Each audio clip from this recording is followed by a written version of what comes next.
The galaxy descended into chaos. News of the Vorash spread quickly.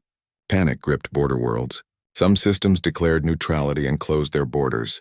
Others begged for military protection. The Confederation, already shaken by defeats at human hands, now faced an enemy that could not be reasoned with. Counselor Daeun moved quickly. She convinced the speaker to authorize direct contact with humanity. Commander Jiwon was promoted to Commodore and given command of a small task force. Her mission was simple: find Fleet Admiral Taehyung and ask for help. Jiwon assembled her team aboard the Luminous Dawn. Scholar Minho came with her, along with a diplomatic staff and minimal security. They transmitted a message on frequencies they knew the humans monitored, using ancient protocols for truce and parley. The response came within hours. Coordinates for a meeting at a neutral location, an abandoned station in deep space, far from both human and Confederation territory. Jiwon set course immediately. The station was old, built by a civilization that no longer existed. It drifted in the dark, its hull scarred by time and neglect. As the luminous dawn approached, sensors detected another ship, human. Fleet Admiral Taehyung arrived with only 3 escort ships. It was a gesture of trust or perhaps a show of confidence. Jiwon brought only her frigate. They were equals here, at least in terms of force. Both leaders met in the station's central hub. The artificial gravity still worked, powered by ancient reactors. The air was stale but breathable. Jiwon and Taehyung stood facing each other, each studying the other carefully. "Commodore Jiwon," Taehyung said, inclining his head slightly. "You asked for this meeting." "I am listening." "Admiral Taehyung," Jiwon replied, "thank you for coming. I know our first encounters were difficult, but we face a common threat now. The Vorash have returned." "We know," Taehyung said. "We have been tracking them for decades. We suspected they would come back eventually. Then you understand the danger. The Confederation cannot stop them alone. Not after recent losses. We need help." Taehyung was quiet for a moment.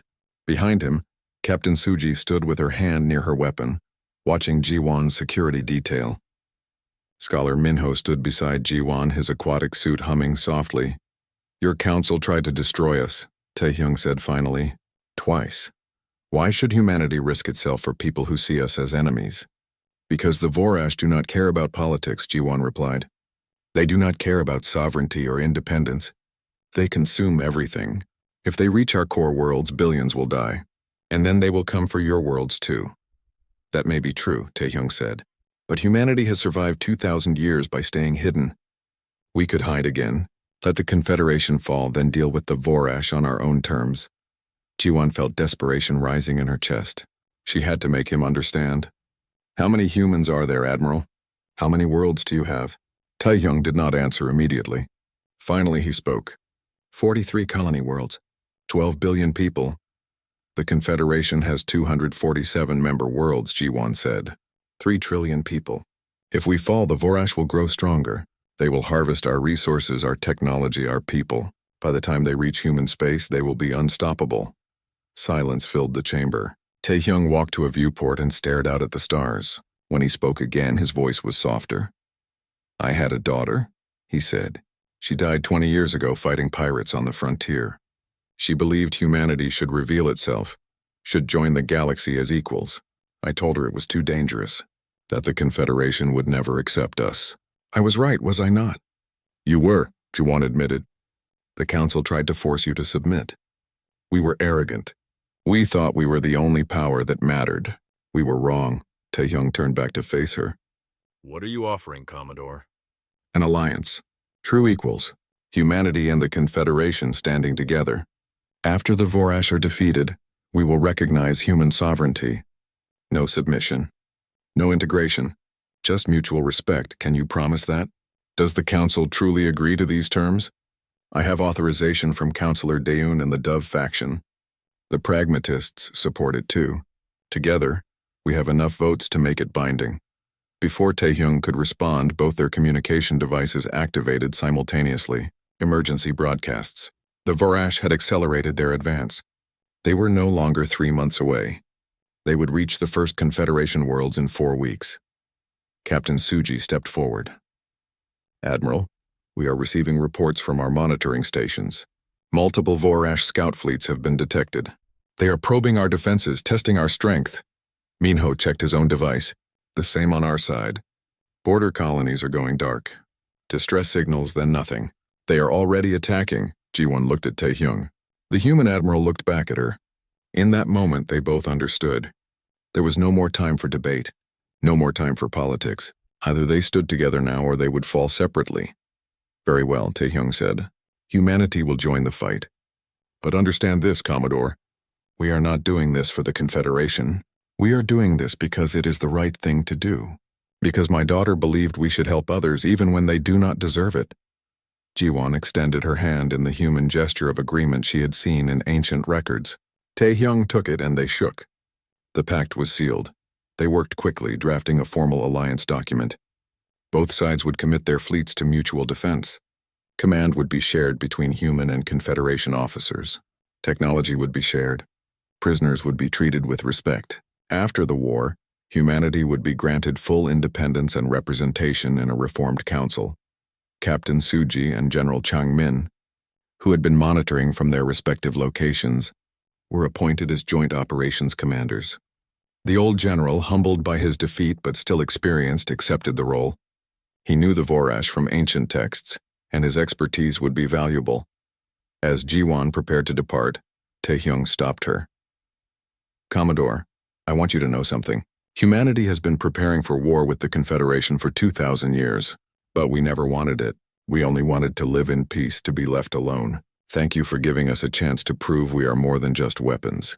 Thank you for taking that chance, Admiral, Ji-won replied.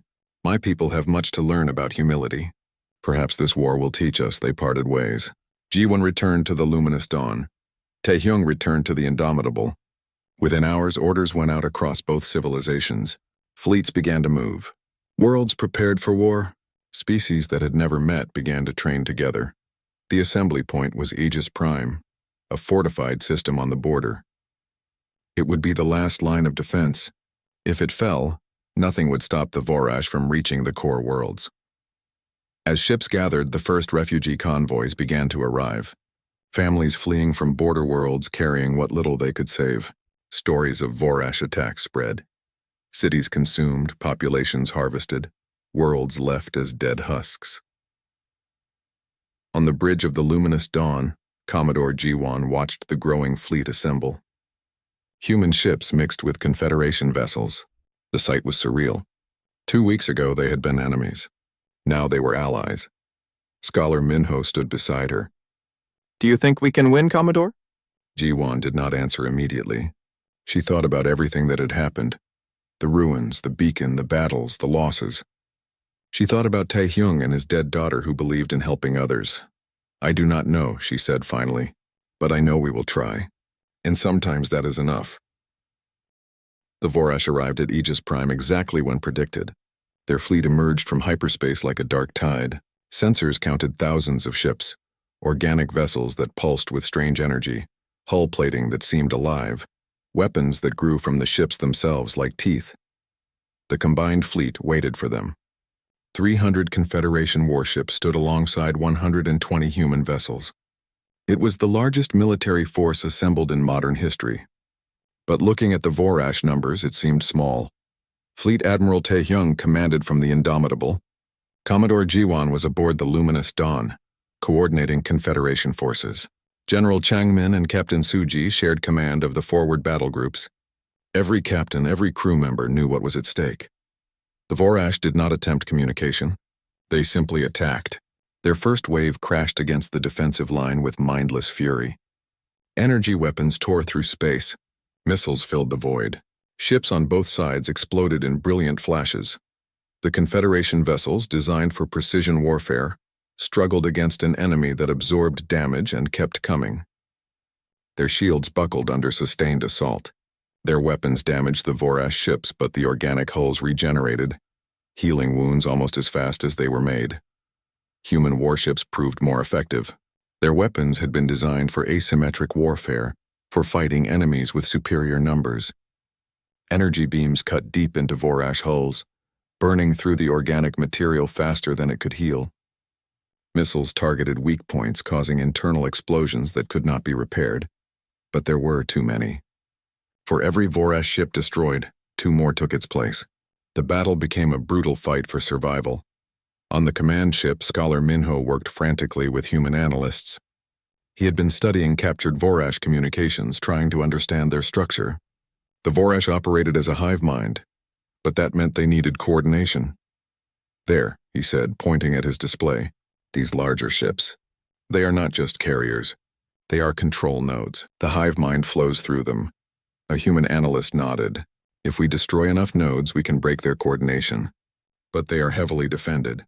We would need to get close." Minho sent his findings to Taehyung and Jiwon immediately. A desperate plan formed.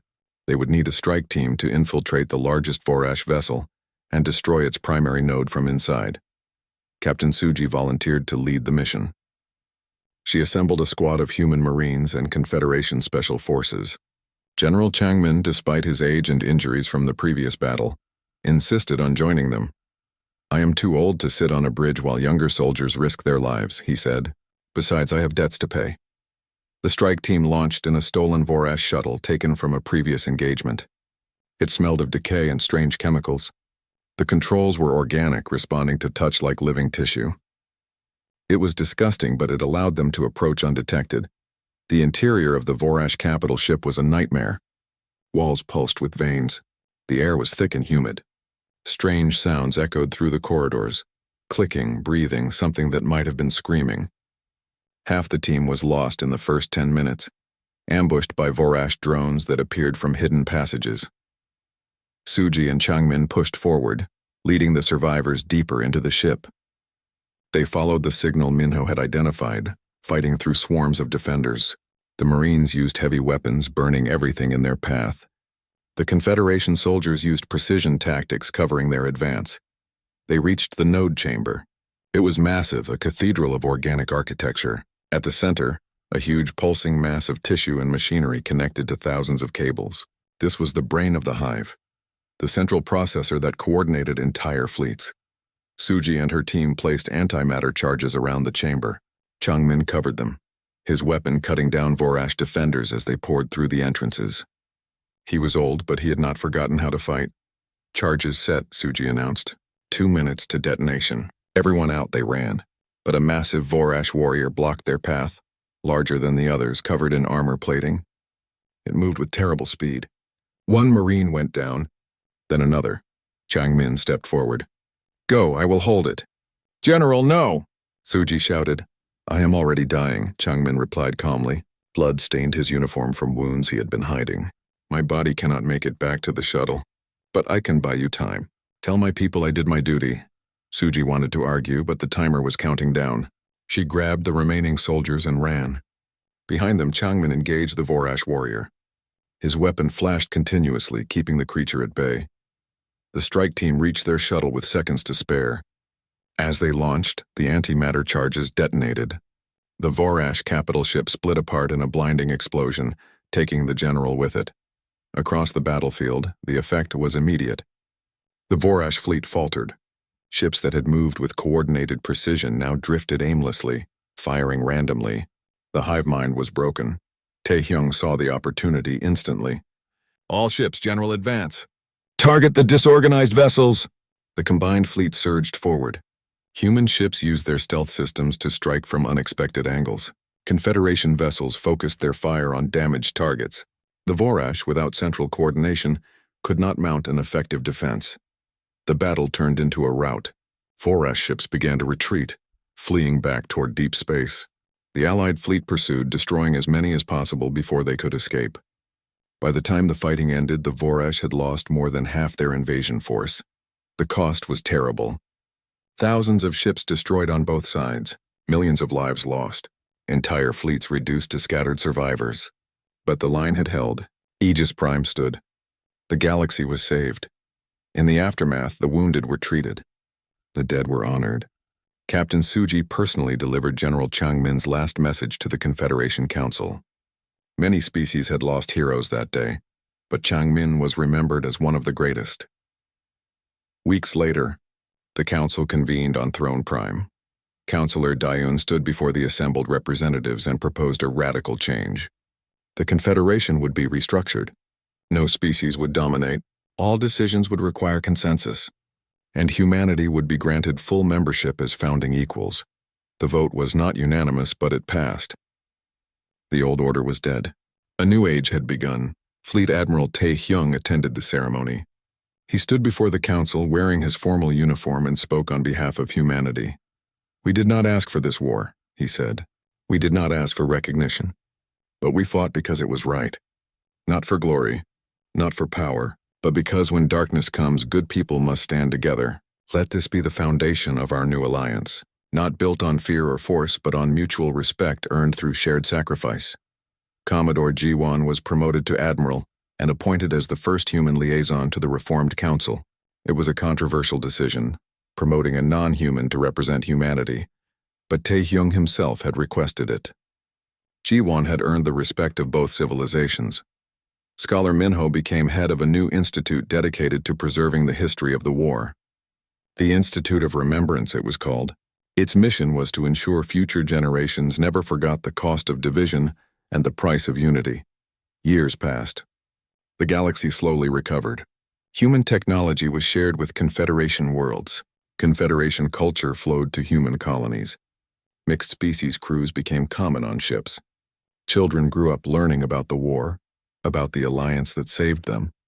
At HFY, a monument was built, a massive structure of crystal and metal visible from orbit. On it were inscribed the names of every soldier who died in the battle, human and non-human alike. At the top, carved in every known language, was a single phrase: "They believed we were legends until we stood together against the darkness." Fleet Admiral Tae Hyung visited the monument on the 10th anniversary of the battle. He was older now, his hair completely white, but his eyes were still sharp.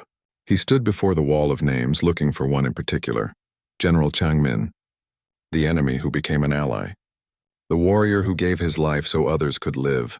Admiral Ji-won joined him. They stood together in silence, remembering.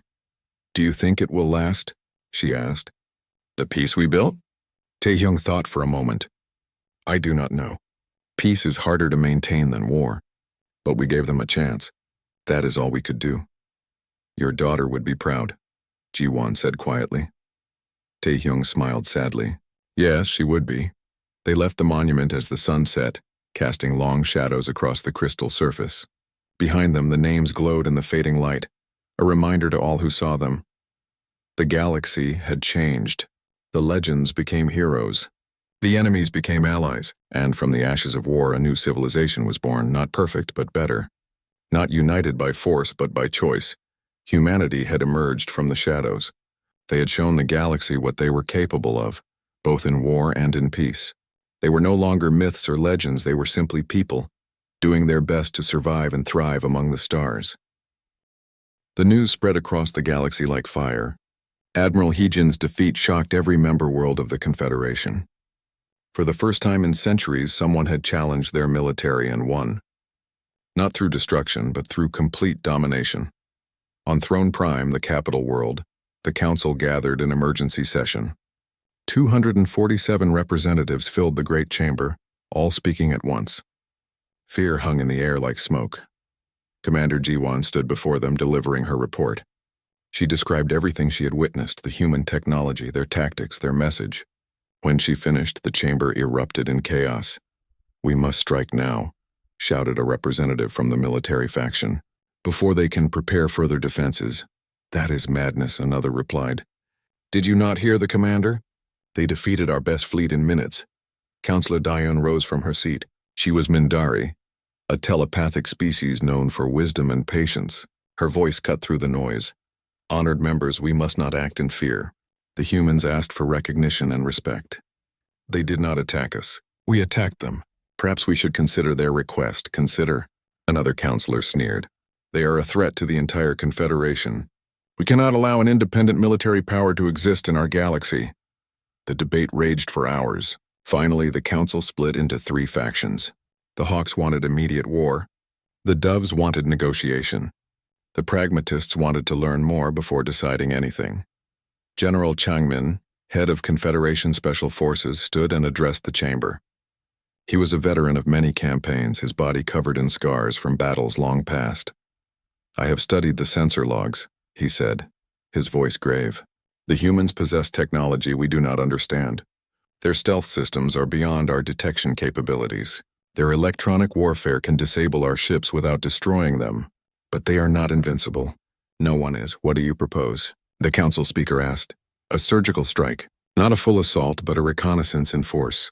We find their bases, learn their weaknesses, and if necessary, we destroy them before they can threaten us further. Commander Jiwan stepped forward. General, with respect, that is exactly what they expect us to do. They gave us a warning. If we attack again, they will not show mercy. Then what would you have us do, Commander? Changmin asked. Wait for them to strike? Hope they remain peaceful? I would have us talk to them. Understand what they want. Find a way to coexist. But the council was divided and the Hawks had more influence. Operation Blind Strike was authorized. General Changmin would lead a fleet of the Confederation's most advanced stealth ships. They would locate human colonies and strongholds, and if threatened, they would eliminate them. 2 weeks later, Changmin's fleet departed. 45 ships, all equipped with the latest stealth technology. They moved silently through space, following the energy signatures left by the human ships. Aboard the Indomitable, Fleet Admiral Taehyung received reports of the Confederation's movements. He stood in his private quarters reviewing tactical displays with Captain Suji. They are doing exactly what we predicted, Suji said. The stealth fleet is heading for Colony 7. Taehyung nodded slowly. Activate the contingency. Evacuate Colony 7. Make it look inhabited but get our people out. Sir, if we lure them into an ambush, there will be casualties. Is that what we want? The Admiral turned to face her. His expression was hard. We gave them a warning. They ignored it. I do not want war, Suji. But I will not allow them to attack our people. If they come for us, we will show them what humanity can do when pushed too far. Colony 7 was a small settlement on the edge of human space. It looked peaceful, lightly defended. General Changmin's fleet detected it easily. Their sensors showed a few hundred inhabitants, some basic defense platforms, nothing significant. This is it, Changmin said to his officers. A human colony. Lightly defended.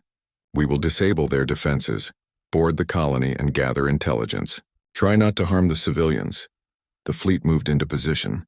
They prepared to attack. Then at the last moment, Changmin's sensors detected something wrong. The colony's power readings were not consistent with the population numbers.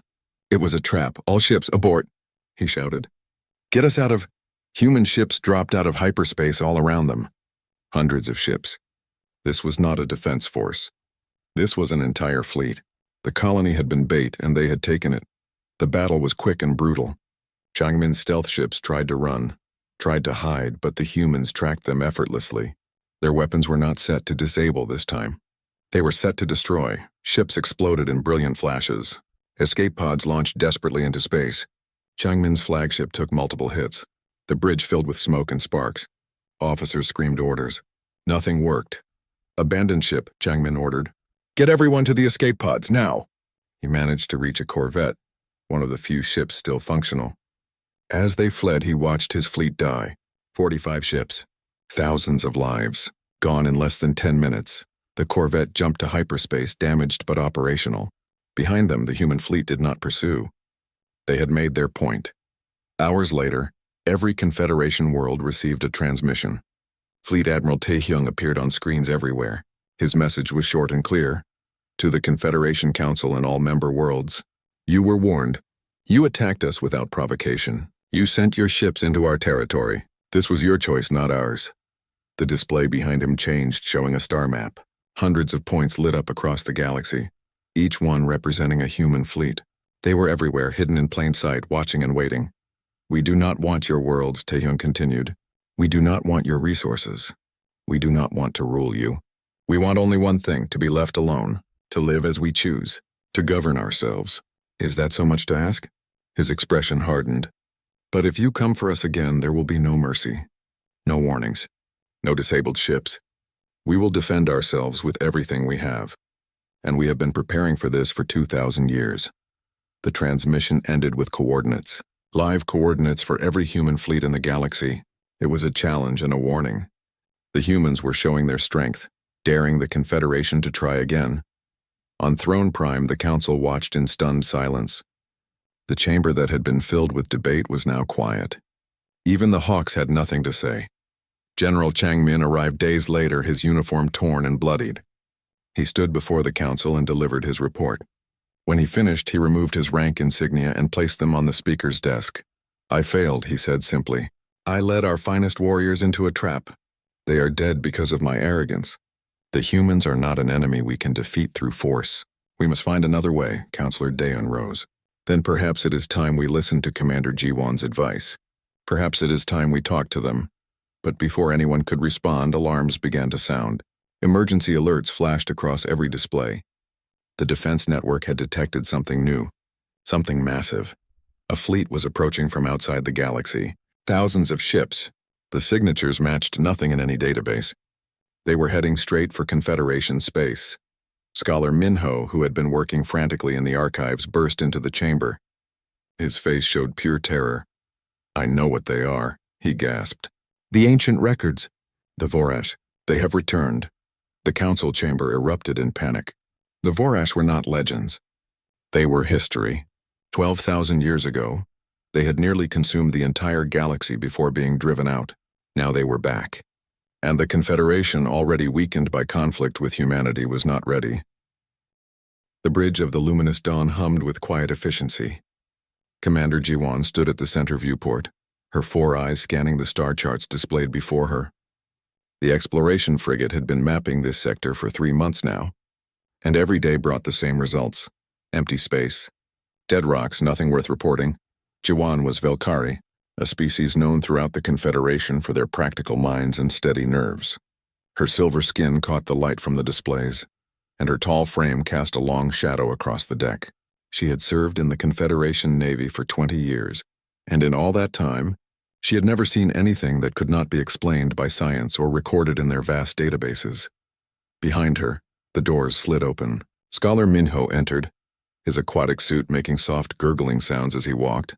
The young Thalnori was excited as usual. His translucent skin glowed with bioluminescence, a sign of his enthusiasm. "Commander," Minho said, his voice bubbling through the translator, "I need to show you something." The scanners picked up unusual energy readings near the nebula. Jiwon turned to face him. "Energy readings." "What kind?" "Unknown," Minho replied. "The signature does not match anything in our database. But Commander, I have been studying ancient texts, and this pattern, it matches descriptions from the old legends." "Legends," Jiwon repeated, her tone flat. She knew what was coming. Minho had been obsessed with human mythology since joining her crew. Most scholars dismissed humans as fiction, stories invented by primitive cultures to explain things they did not understand. "Scholar, we have work to do." "Real work, please," Minho insisted. "Just look at the data. If I am wrong, I will never mention humans again." Jiwon considered this. The young scholar was talented, even if his interests were strange, and they were ahead of schedule. "Fine. Set course for the nebula. But if this is another dead end, you are buying drinks for the entire crew when we return to port."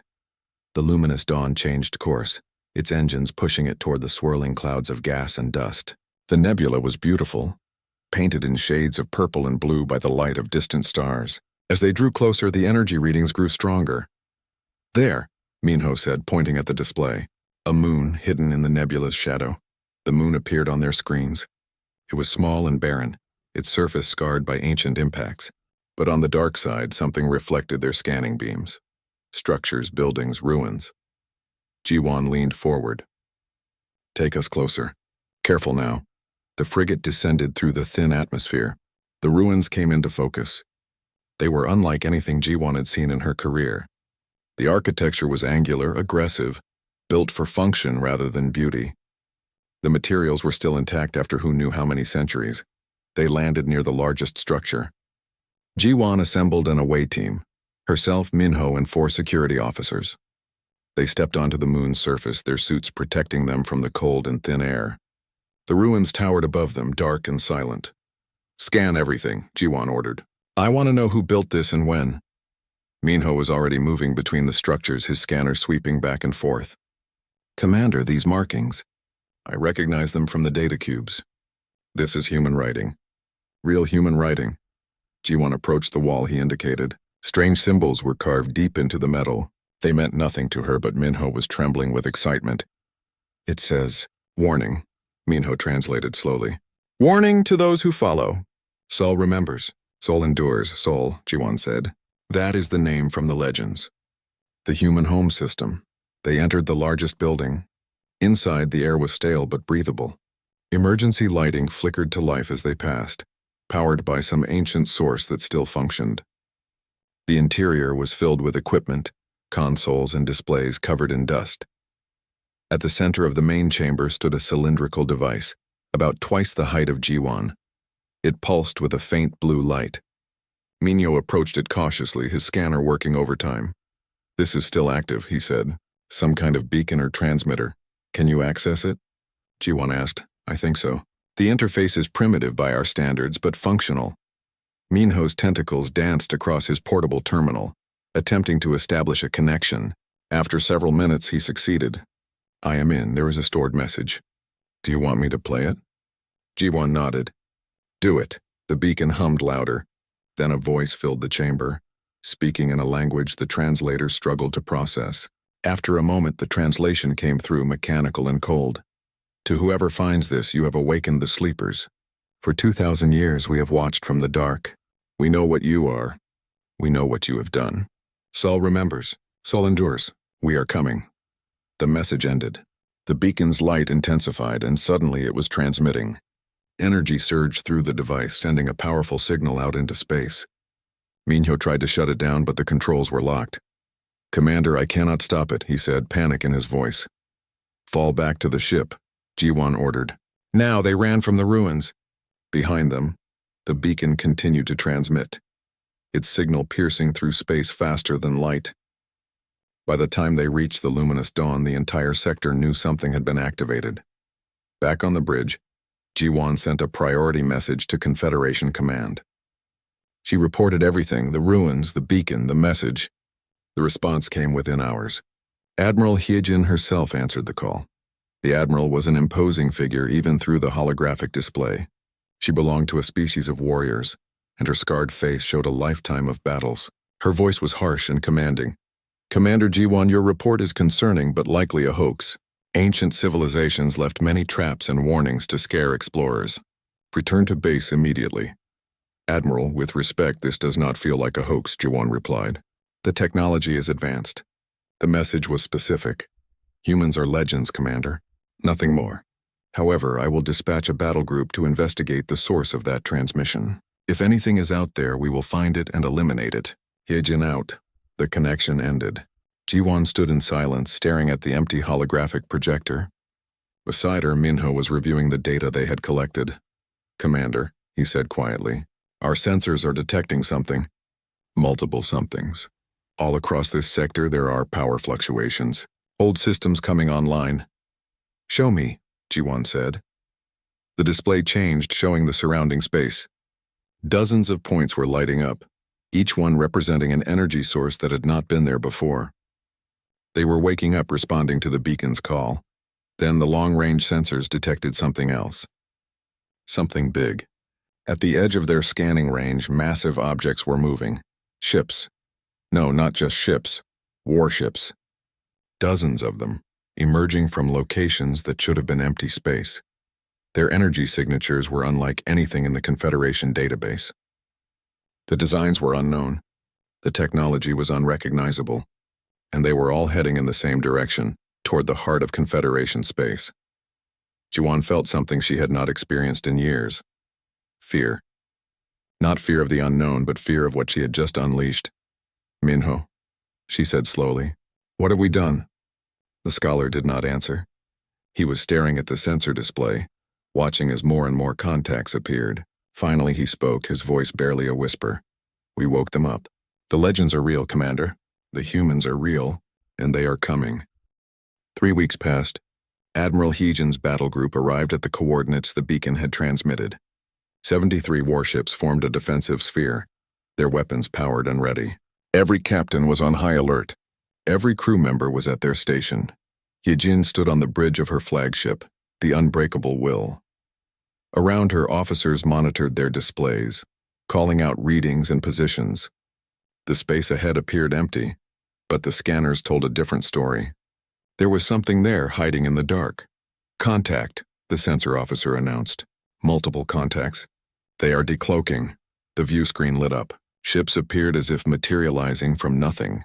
They were not like Confederation vessels, which were built with smooth curves and elegant lines. These ships were predators.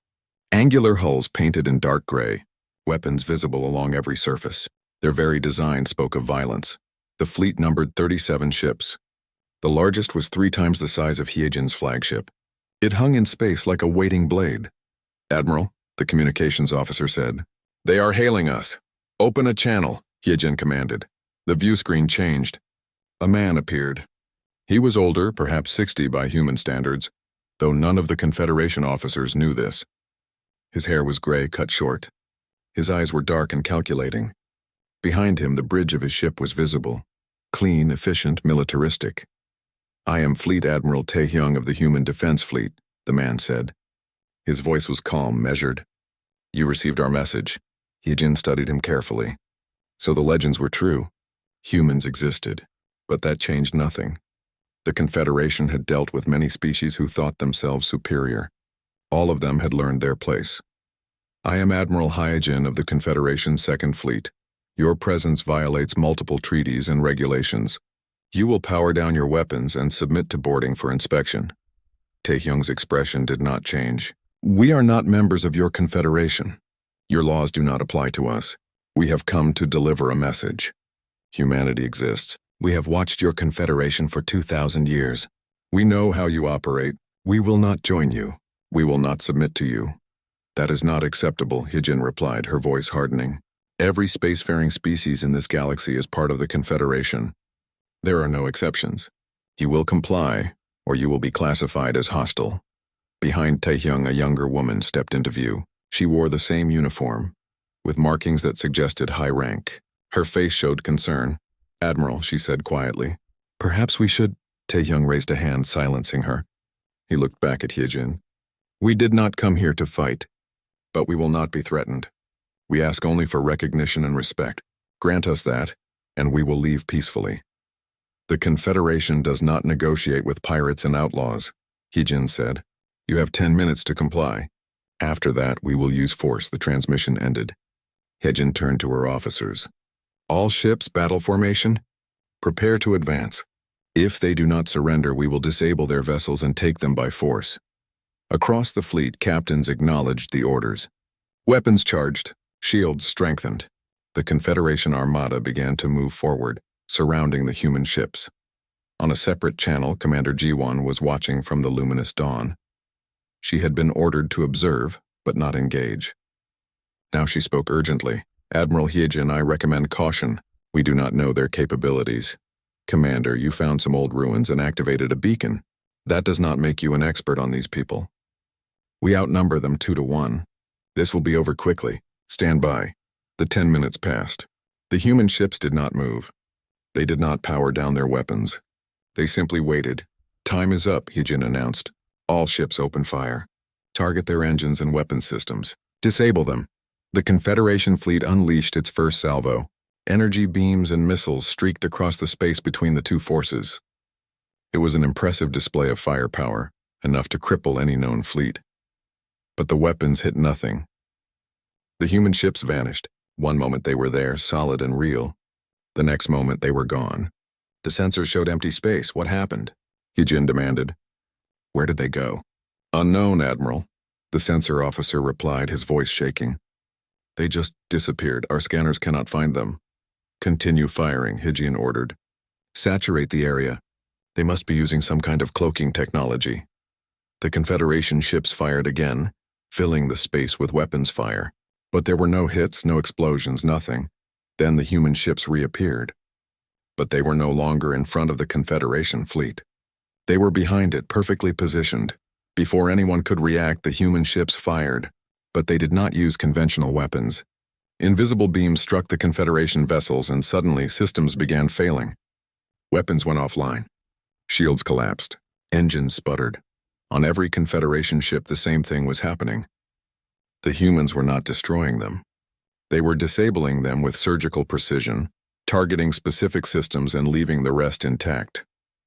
Within 60 seconds, 70% of Heejin's battle group was dead in space.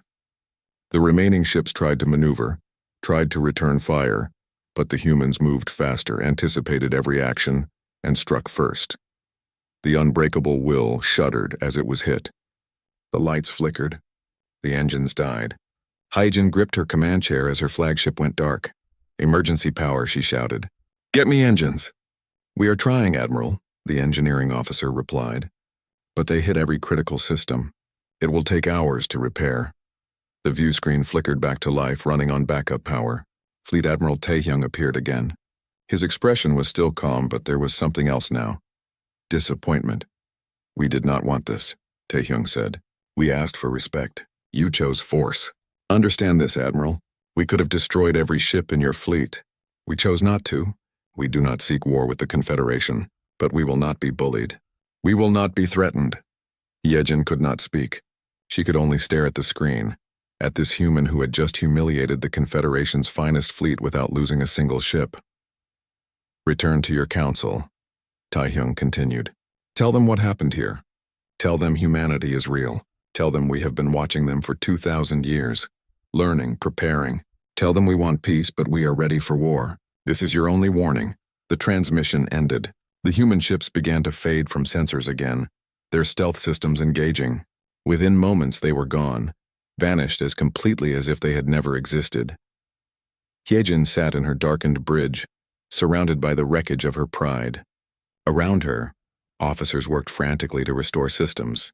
Medical teams were already responding to injuries caused by the sudden power loss. On the luminous dawn, Commander Ji-won watched in silence. Scholar Minho stood beside her, equally stunned. "They defeated an entire battle group in less than 2 minutes," Minho said quietly.